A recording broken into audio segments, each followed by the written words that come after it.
Hello বন্ধুরা, কেমন আছো সবাই? আমি লিসা কুইন।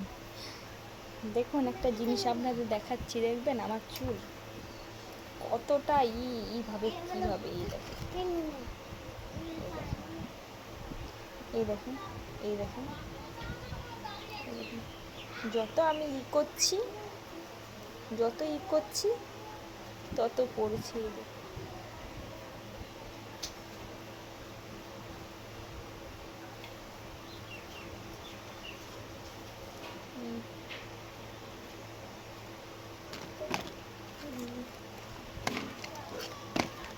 টাকলা হয়ে যেতে হবে, হয়তো চুল সব কেটে দিতে হবে।